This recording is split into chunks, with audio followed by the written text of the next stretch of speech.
help me out. Why does it seem like it's so hard to love the people we love? To make space for people that we care most about? It's like doing life together is actually difficult. And I don't just mean with difficult people. I mean people that we genuinely say, these are like my loved ones. Isn't it that you find it difficult to stay connected and have real meaningful relationship with people because it requires, I don't know, effort. And it comes at a cost. And as a result, every one of you have experienced the claustrophobia of commitment and the claustrophobia of connection. Now, many of you have heard me tell stories about cats, and I wasn't always a person who didn't like pets. I mean, I grew up with pets and have loved pets, and we've actually had different pets in our home, but right now we actually have the best pet. And I've told a few stories about this, but let me just kind of add on to it. We basically adopted a feral cat that kind of wandered into our yard from the backyard, and or from the woods. But this is the best cat ever, and I'll tell you why. It requires very little from us. We feed it when we remember. We put water out when we remember.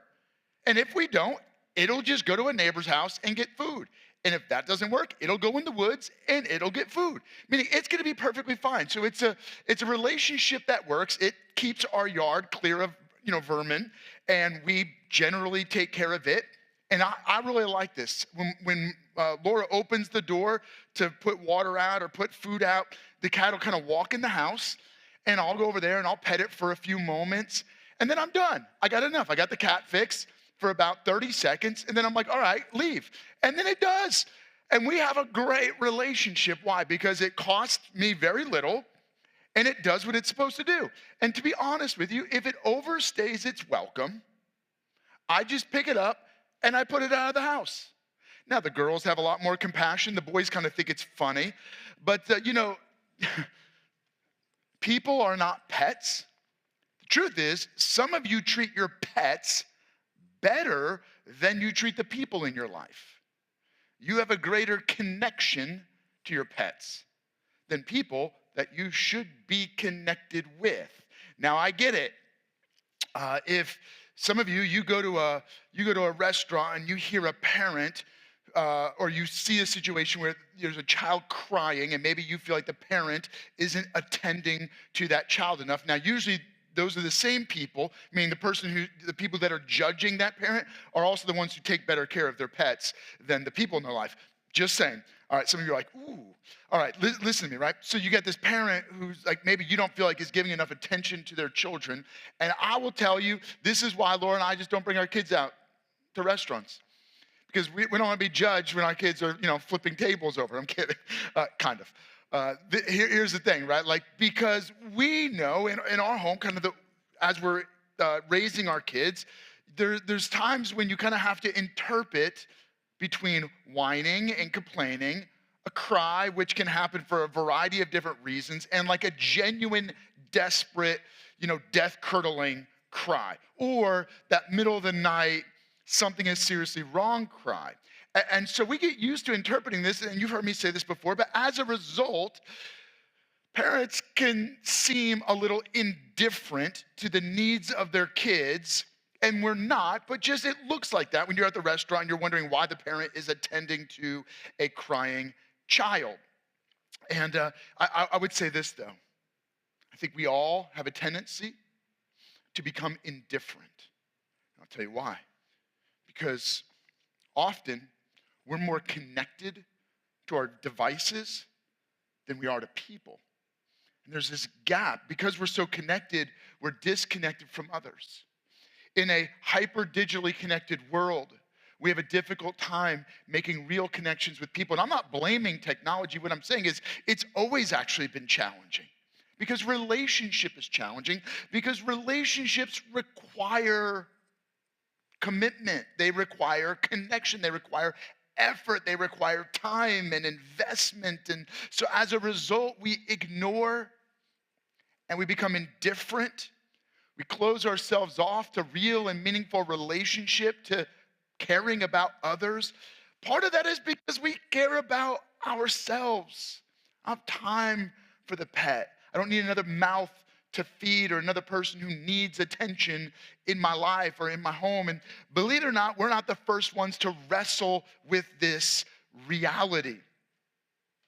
Jesus brought 12 men close to him. Now, he had other people in his life. He had important women that were close to him, that they kind of traveled together and they were kind of on this journey together. But he selected 12 students, 12 disciples who did life with him. Now, these are individuals who had their own lives before they met Jesus. In fact, if you're watching the Chosen series that you can watch for free, and it's even available on the Bible app, this is not an advertisement for it, but if you've watched The Chosen, you kind of get this deep dive into this life of how the disciples interacted with Jesus on a regular basis, that they really did life together. They had meals, they walked and traveled together, they laughed and sometimes even goofed off together. Well, as you get late into Jesus' journey, in fact, very close to Jesus being crucified. In fact, the night before he was betrayed, Jesus and his friends were walking on their way to what will become the Last Supper, where Jesus gives them a communion meal. But the moment on the way is recorded by the author Luke, who was an outsider to Judaism and Christianity and became an insider, invited in through faith in Jesus.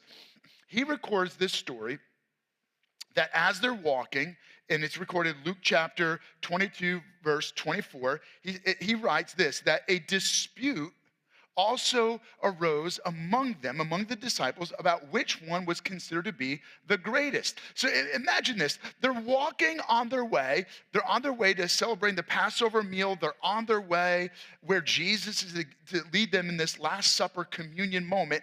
And they're arguing about which of them is the greatest. Jesus is there, God, the king above all kings.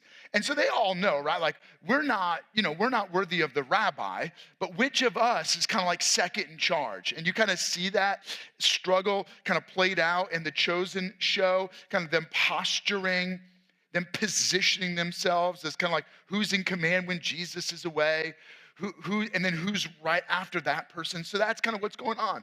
It's not just sibling rivalry, it's posturing and positioning for power and influence and prestige. And when they get to where they're going, this is a familiar story, and I've actually preached sermons on this before, but I really want to hone in on something. They get to where they're going. They arrive in the place.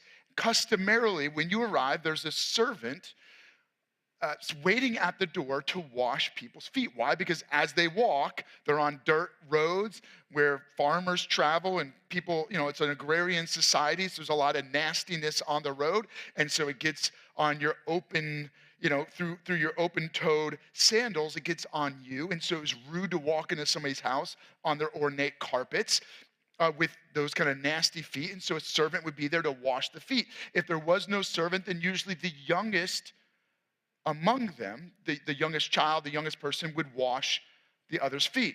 And so the story goes that when they come into the room where they're going to have this meal together, they walk in, they look around. There's actually a basin there with water. There's a towel there.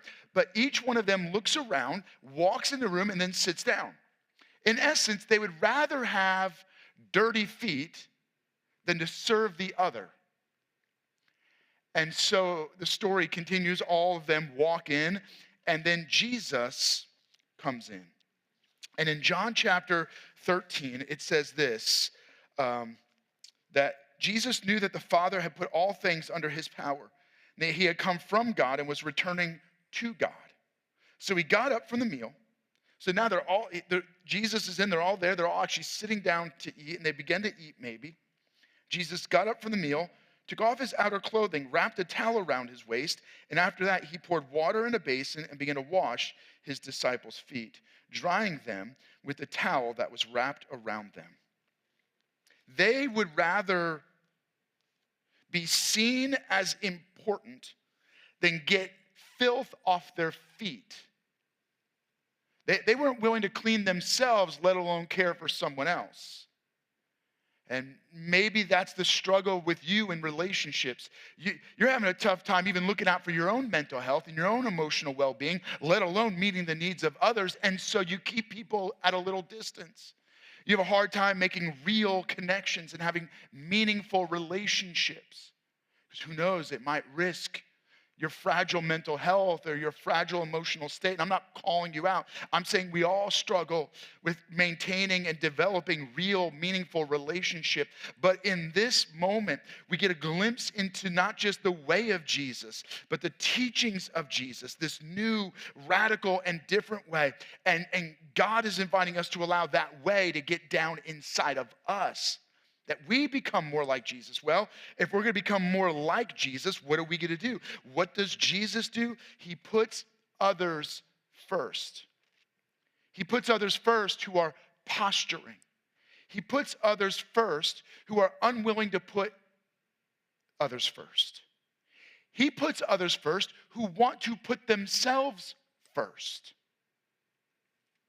And then, after he shows them through his example, the way of serving others and putting others first, then he explains what he just did. We read about this in John chapter 13, verse 12, where it says this: when he had finished washing their feet, he put on his clothes and returned to his place. Now, there, in this moment, for a rabbi to do this, for the VIP, the guest of honor, to wash people's feet, I mean, this would be like the president showing up in your life, smelling your shoes that you stepped in something, untying your shoes, taking it off, getting a rag and scrubbing your shoes in the middle of an important meeting that somehow you got invited into.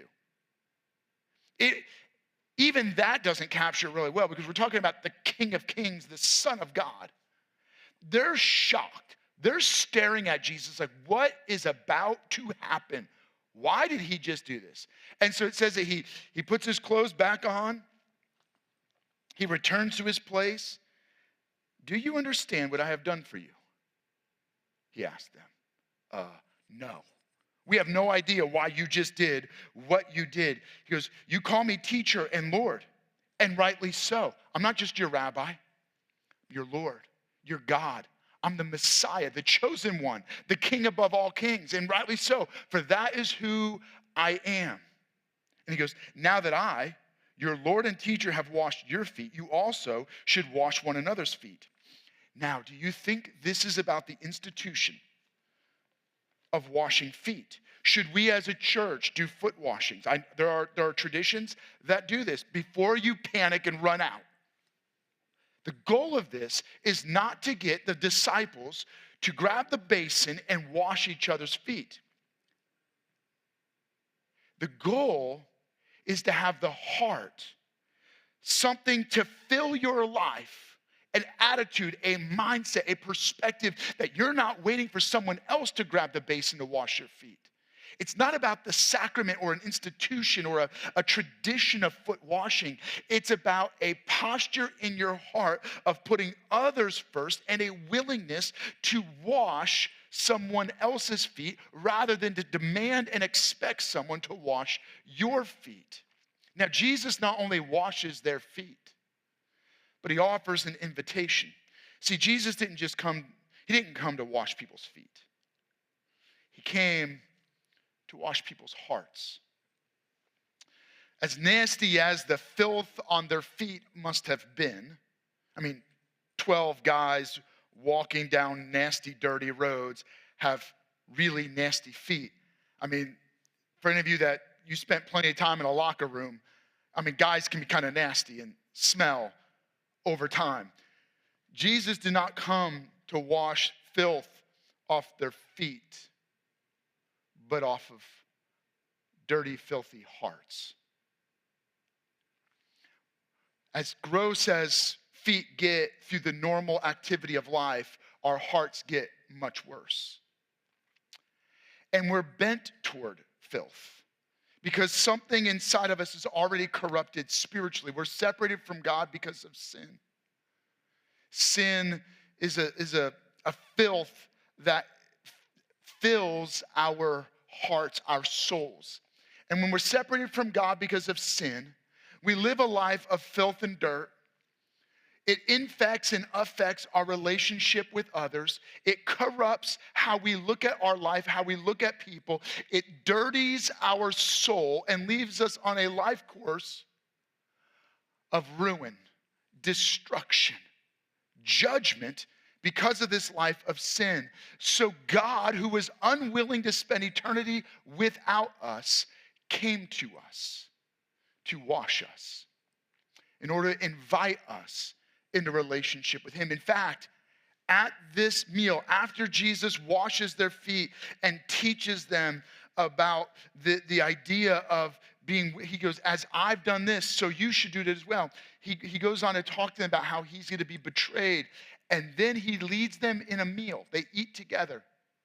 And as they're eating, Luke records this moment. Again, in Luke chapter 22, it says that Jesus, he took the bread. And after he gave thanks, he broke it. And he gave it to them, saying, this is my body given for you. Do this in remembrance of me. This is what we call communion, right? And so the idea here is Jesus is sharing a meal with them. And he's saying, this meal, this broken bread is my body. At the end of it, he takes the cup and he says, this cup is the blood. Right? He goes, in the same way after the supper, he took the cup saying, this is the cup, new covenant in my blood, which is poured out for you. He's saying, my body will be broken. My blood will be poured out. Why? Because I am the meal that satisfies your soul. In relationship with me, you are made whole. I've come not to wash feet, but to wash filthy hearts. And when through faith in me, you are cleansed. You are restored to right relationship with God. And so how is Jesus going to have his body broken and his blood spilled? After this night, he's going to be betrayed. He's going to be set up for crucifixion where he is going to die. He's going to die a thief's death. He's going to die a sinner's death. He's going to die our death. And when Jesus dies, he dies once for all, giving his life as the payment that pays off our debt, and he gives his life as the cleansing righteousness of God, which washes us and cleanses us from all of our sin, all of our filth, and all of our wrongdoing. So that when you and I believe in Jesus by faith, we are forgiven. But Jesus didn't just go to the cross. He went into the ground, buried, and from the tomb, he rose again supernaturally, miraculously, and physically, triumphant over this nasty sin, triumphant over the curse of death that's brought on by sin and eternal judgment. So when you and I believe in Jesus by faith, we are both forgiven and given. See, you're invited to be washed. I don't know what filth has sullied your soul. I don't know what dirt has stuck in your heart. What I do know is that it corrupts every one of us.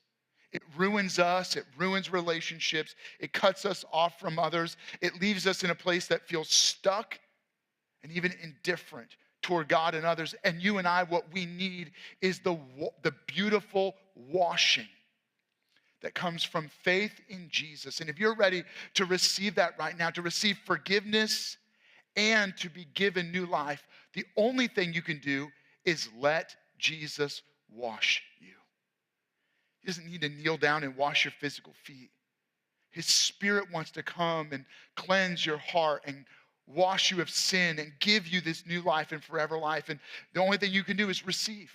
Believe and receive and allow God to forgive you and make you new. And if you're saying yes to Jesus right now, if you're receiving that cleansing, you're opening your heart up to God, to relationship with God, would you let someone know this is the most exciting moment of your life? Even if it doesn't feel that way, it is the most meaningful decision of your life. And so would you let someone know, let us know? We're going to put a QR code up. I want to encourage you to scan that as you're making this decision. You're going to scan that QR code so that we can follow up with you and encourage you as you begin this new journey in relationship with God.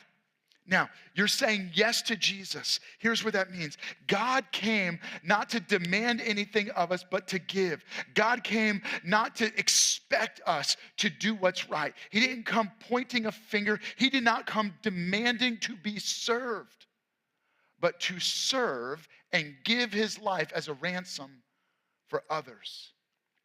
Jesus set an example, and it's recorded in John chapter 13. The example is that we need to shift our life and live counterintuitive to our instinct. Our instinct is to look out for ourselves.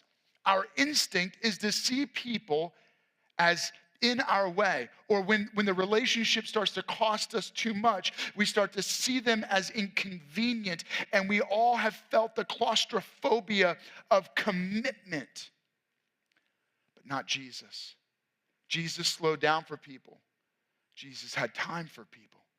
Jesus valued people. He put others first. And so the challenge I want you to take away from this moment is that you and I, we can keep doing what we've done. And then we can ask, how is that working out? The invitation is to live differently. A statement I make often when I think about how if you want different results, then you got to do it differently. Well, I'm going to invite us to live differently by living for others rather than living for ourselves. What did Jesus do? He came and lived for others rather than for himself. And he died for others rather than living for himself. And he said, and he invited them, and he said, I want you to do as I've done. This living differently by living for others rather than living for ourselves means it's a shift in how we think, how we view ourselves, how we value ourselves versus how we value others. Jesus, after he washes their feet, he comes to them and he says this, do you understand what I have done for you? No, they have no idea why he took a basin, took off his robe, knelt down and washed each of their feet. He said, you call me teacher and Lord, and rightly so. For that is what I am. Okay, here's the thing. Jesus wasn't washing their feet because he had an ego, because he had an insecurity problem, because he had low self-esteem. I'm a nobody, I'm a nothing. He didn't look around the room and see all of their posturing, who's the greatest, and go, well, I'm clearly not the greatest. This wasn't a woe is me Eeyore moment. This is just before this, John sets it up by saying, Jesus, remembering that he is God, he is from God, and he is returning to God, got up from the mute. It's like he was sitting there dwelling on what's about to happen. I'm about to go to the cross. I'm about to die for the sins of the world. But when I die, I'm buried. I'm going to resurrect, and eventually I'm going to ascend back to my Father. And the Trinity is going to be reunited in a beautiful wonder. He was thinking about this, remembering who he is, where he came from and where he's going. Then he gets up and begins to wash their feet. Jesus, because he understood the great value he had as from God, he knew that his worth was attached to his relationship with the Father. Then he was able to serve. So often, the reason why we don't live differently by living for others rather than ourselves is because we're so caught up in our insecurities, our self-doubt, and our lack of self-worth, because we don't understand our God worth, that we can't serve others. We can't see others as a neighbor and someone worthy of attention and value. But Jesus, because he understood who he was able to lay himself aside and take care of others. You're only going to begin to take care of others well when you lay aside your insecurities, your fears and your doubts, understand your worth in the eyes of God. Then you and I begin to live differently by living for others rather than ourselves. We put others first. Now, in John chapter 13, verse 14, he says, now that I, your Lord and teacher, have washed your feet, you also should wash one another's feet. This is not about the institution or the activity of foot washing, but the posture, the heart of being willing to wash others' feet because Jesus washed our feet. Jesus has washed your feet.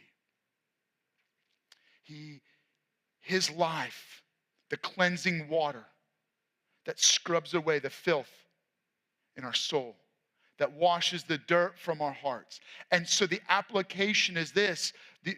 What are we doing? We're putting others first, which means we're thinking of ourselves less. You put others first when you think of yourself less. This isn't thinking less of yourself. Woe is me, I'm a nobody, I'm a nothing, I only deserve to be a servant. No, it's thinking of yourself less. Jesus was thinking about the people in the room. He was thinking about serving them and showing them what it means to wash someone else's feet. He was elevating them to a place of understanding who they are in the kingdom of God, so that then they could also take off the robes of ego and the robes of greatness in order to kneel down and serve others. Let's go back to this passage. I just want to read it to you again, make sure you don't miss it. He goes like this: you call me teacher and Lord, and rightly so, for that's who I am. I am your teacher and your Lord. I am your God, your king, your ruler. Yes, you should bow down to me and worship me. Now that I, your Lord and teacher, have washed your feet, you should wash one another's feet. And he basically goes on to say, I've set this example for you. What is the point here? Jesus is teaching them to stop thinking so much about themselves and start thinking about others. Thinking of others more than you think of yourself. This isn't about value. This is about priorities, about putting others first, about laying aside your agenda, your selfishness. This is how we get caught up in treating others with indifference, ignoring the needs of others, creating distance between ourselves and others. Why it's hard to make real connections, because we have such a hard time laying down our own demands, our own agenda, our own needs, in order to meet the needs of others. And so here's the key, right? When we put others first, it means that we're being hospitable.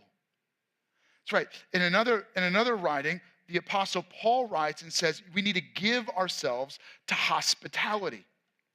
We should be the most hospitable people.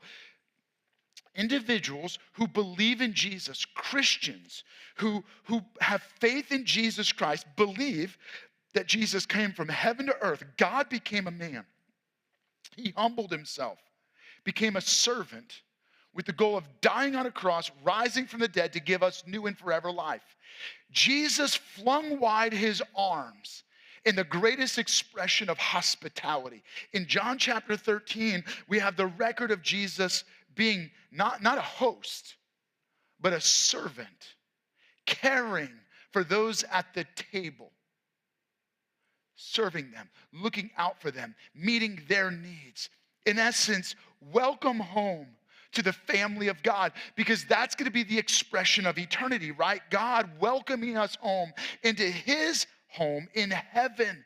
And it begins in moments where Jesus is washing their feet. There are others in your life who need to know that they are welcome home in a relationship with God, and they have a welcome home waiting for them in heaven, but they'll never understand the hospitality of God until you and I learn to show hospitality to them in our neighborhood, in the classroom, in the workplace, in our own homes.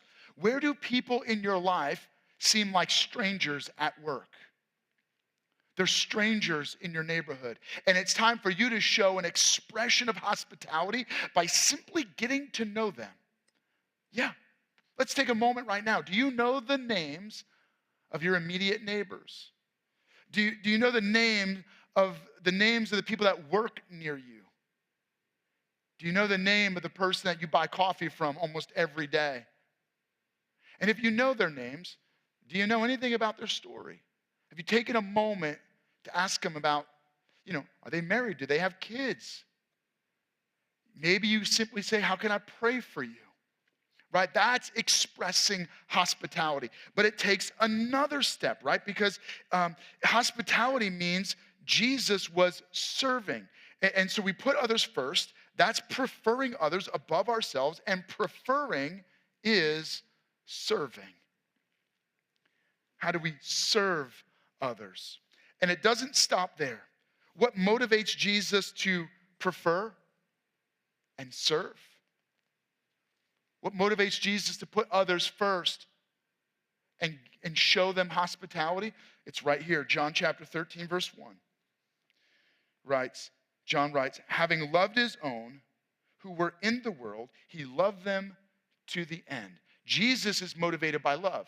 Then he tells them this. In John chapter 13, verse 34 and 35, he says, a new command.